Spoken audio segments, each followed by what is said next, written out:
I remember the first time I really heard Sam Cooke. Not just listened, but felt it. It was late at night, radio low, and A Change Is Gonna Come came on. That voice felt warm, calm, almost like a promise. The same man who gave us You Send Me, who inspired Otis Redding, Marvin Gaye, the whole soul movement. And yet, that same voice was silenced in a cheap motel room in 1964. Shot. Case closed.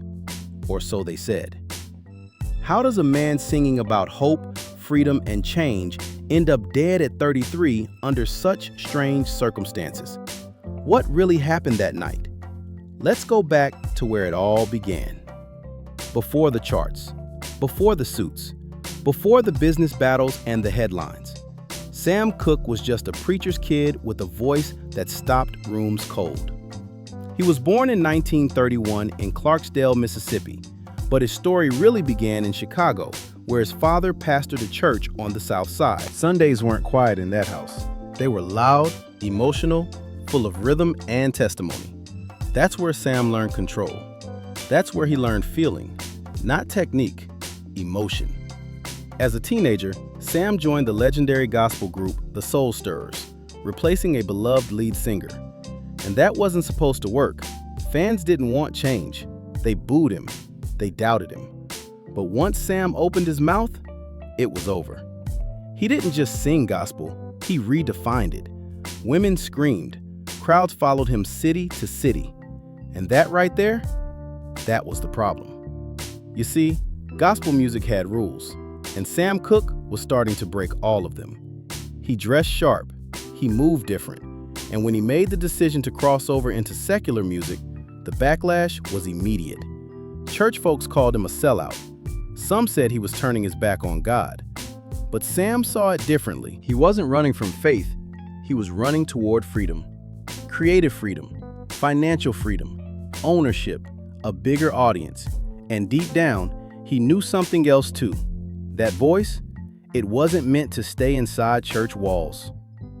The moment Sam Cooke stepped out of gospel, he stood at a dangerous crossroads between sacred and secular, between praise and profit. And once he crossed it, there was no turning back. So was Sam chasing fame? Or was he chasing control over his own destiny? When Sam Cooke crossed over into secular music, the industry didn't know what to do with him at first. A black man, a gospel background, a smooth voice that didn't beg, it commanded. Then You Send Me dropped. That record didn't just sell, it exploded. #1 on the Billboard pop chart, #1 on the R&B chart, and just like that, Sam wasn't just a singer anymore, he was a problem. Because now, white America loved him, black America trusted him, and the industry realized something dangerous. This man had leverage. Sam followed up with hit after hit, Chain Gang, Cupid, Bring It On Home to Me. Songs that sounded simple on the surface, but carried real stories underneath. Prison labor, loneliness, love with conditions, freedom with strings attached. And behind that calm, gentle smile, Sam was watching everything. See, most artists at that time didn't own anything. Masters? Gone. Publishing? Gone. Decisions? Made by somebody else. But Sam was different. He started asking questions. Why don't I own my songs? Why am I touring non-stop but still answering to labels? Why do others profit more from my voice than I do? That curiosity led him to something unheard of for a black artist in the early 1960s: business control. Sam formed his own label and publishing company. He began mentoring younger artists, teaching them contracts, teaching them ownership, teaching them how not to get trapped. That alone made him dangerous. Not loud dangerous, not reckless dangerous, but quietly revolutionary. At the same time, the world around him was changing fast. Civil rights protests, sit-ins, police brutality, segregation still very real. Sam wasn't just watching from the sidelines, he was feeling it personally. He was arrested for trying to check into a whites-only motel, turned away despite being a star, and that night shook him. Not long after, he wrote "A Change Is Gonna Come." That song wasn't meant to be a hit. It was a confession, a prayer, a warning. When Sam sang, "It's been a long time coming," that wasn't metaphor. That was exhaustion. That was truth. Behind the scenes, though, pressure was building. Sam was surrounded by people who loved the money, loved the access, loved the lifestyle. But not everyone loved the direction he was heading in. Ownership meant cutting others out. Independence meant breaking long-standing arrangements. And word started spreading that Sam was preparing to walk away from certain business ties. At the same time, his personal life became ammunition. Relationships, late nights, headlines focusing more on who he was with than what he was building. The image started to shift from polished gentleman to troubled artist. And back then, that kind of narrative could be used as a weapon. Still, Sam kept moving forward, touring, recording, planning, thinking long term. And that's what makes what came next so hard to ignore. Because just when Sam Cooke reached the point where he had artistic power, financial control, and cultural influence, just when his voice carried more meaning than ever, everything stopped. So the question becomes, was Sam Cooke simply in the wrong place at the wrong time? Or was he becoming someone the system couldn't afford to let go? By 1963, the pressure around Sam Cooke was getting heavy. And it wasn't just coming from the outside. On the surface, he was still smiling, still performing, still polished. But behind closed doors, things were starting to crack. Sam was now a businessman, not just an artist. And that shift changed how people treated him. Industry executives who once saw him as talent now saw him as someone asking too many questions, wanting too much control, moving too independently. That didn't sit well. At the same time, his personal life was being quietly weaponized against him. Stories about women, late nights, and arguments began circulating more aggressively. Some of it was true, some of it exaggerated, but all of it worked toward the same goal: damaging credibility. And here's the thing most people miss. In the early 60s, a black man pushing ownership, money, and independence wasn't just ambitious, he was threatening. Sam was also becoming more outspoken, though not publicly militant.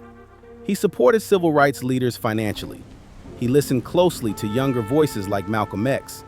He paid attention when Bob Dylan wrote protest songs and asked himself why he hadn't done the same. Then answered with, "A change is gonna come." That song changed how people saw him. No longer just the love song guy. Now he was saying something real. But not everyone around him wanted that shift. Some business partners feared the attention. Others feared losing access to the money. And Sam, by all accounts, was preparing to cut ties, restructure, and move differently. Friends later said he felt watched, pressured, rushed. And then there were the nights out. Sam liked nightlife, clubs, being seen, being human. But those spaces also made him vulnerable to rumors, to setups, to situations that could be twisted later. Which brings us to December 1964. Because whatever pressure had been building, it all came crashing down in one single night. Was Sam Cooke losing control of his world? Or was someone else making sure he never fully had it? On December 11th, 1964, the world lost Sam Cooke. And almost immediately, the story was labeled open and shut. The location was the Hacienda Motel in Los Angeles. Not a luxury spot. Not somewhere a man of Sam's status usually stayed. According to police reports, Sam had checked in earlier that night with a young woman. At some point, an argument allegedly broke out. The woman claimed she fled the room, fearing for her safety. What happened next is where things get strange. Sam was said to be pounding on the motel office door, partially clothed, demanding to know where the woman was. Inside that office was the motel manager. Moments later, one gunshot. Sam Cooke was hit in the chest. He died shortly after. The official ruling? Justifiable homicide. Case closed. But here's the problem. Almost nothing about that night lined up clean. Witness accounts conflicted. Physical details didn't make sense to people who knew Sam. Friends questioned why he would be at that motel at all. Family members said the version of Sam described in reports, wild, aggressive, out of control, didn't match the man they knew that night. Then there was the speed. No long investigation, no deep re-examination, no serious pushback from authorities. The media quickly painted Sam as reckless, emotional, intoxicated. The narrative shifted fast, from visionary artist to cautionary tale. And once that image was set, it stuck. What didn't get discussed enough was timing. Sam was in the middle of major business changes. He was rumored to be severing ties. He was financially independent in ways few Black artists were back then. And he had just released one of the most politically powerful songs of the era. One bullet, one motel room, one explanation the world was told to accept. And many people never did.